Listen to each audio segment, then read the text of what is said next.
Welcome, gentlemen. This is Crazy316 here with you once again. I saw a video not too long ago by Bernard Chapin of Chapin's Inferno. As a matter of fact, it was Inferno number 689, entitled Sexist Hate on ABC. A link to all references will be in the description. In the video, he discusses the sexist statements from an ABC News segment that was originally exposed by Newsbusters, which is a conservative-based outlet. The segment was entitled Women in Power, with a group of all females. This alone should give you a general idea of what is going to be talked about and the type of bias you can expect to hear.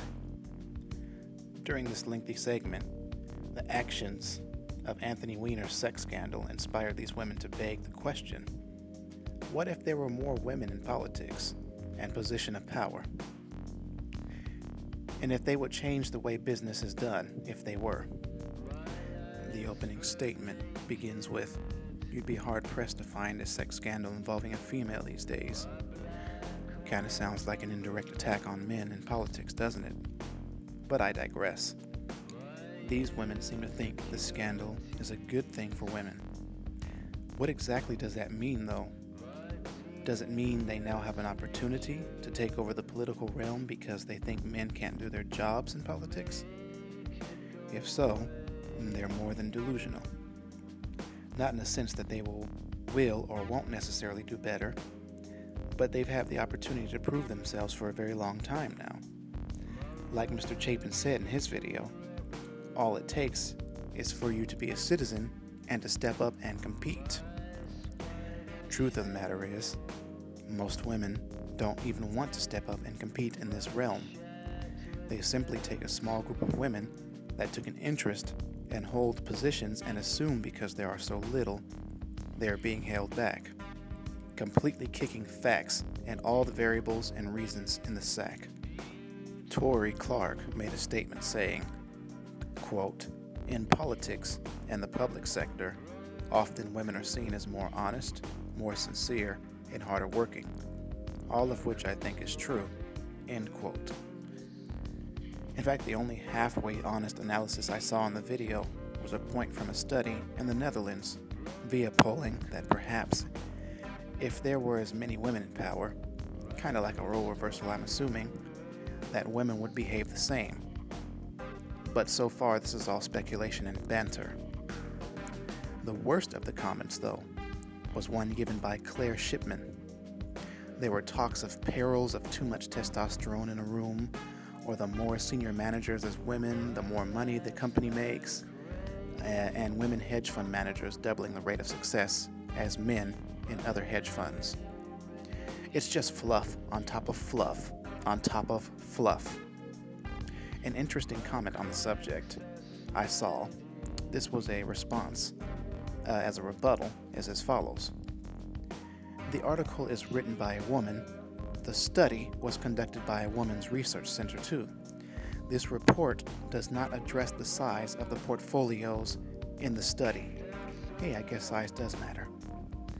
As men were managing more of the massive funds that tanked, and would have done so regardless of gender, risk, or even their own actions. The report is baseless. The fact that men managed more funds when the crash happened throws this kind of data out the window. Interestingly enough, none of the women boasting in the thread wanted to take that comment on.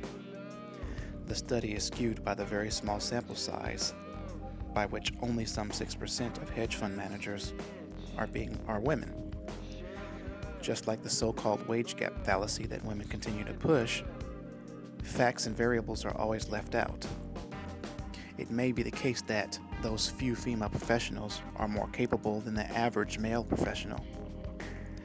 So a better comparison to see if there is even a gender discrepancy would be to take the top 500 female investment professionals and compare them to the top 500 male investment professionals. Pretty much, there is no mention of the statistical significance of this result. But the thing that really takes the cake in the category of complete and utter fallacies is the following quote. "A group of all white men are not going to reach the best decisions.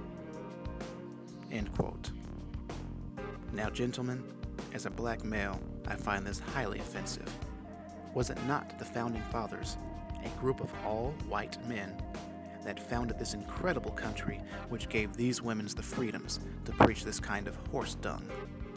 Or perhaps a group of all Middle Eastern men of Muslim faith could have done a better job, and these women wouldn't be able to preach their propaganda at all, let alone not allow them to even hold positions of power or influence. Yeah, the Founding Fathers were terrible decision makers. And that pesky Constitution and Declaration of Independence was just awful, wasn't it? It's sad that a group of all white females are talking about groups of white males when the opportunity for any group of white males on the opposing side was not given to them. The mainstream media often promotes this one-sided bias, while every blue moon they'll bring in some buffoon that knows nothing about what he's talking about to represent the opposing view. This backs their delusion and fallacies even more.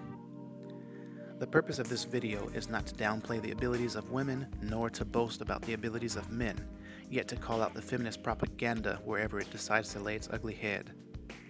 This is Crazy 316. I'm out.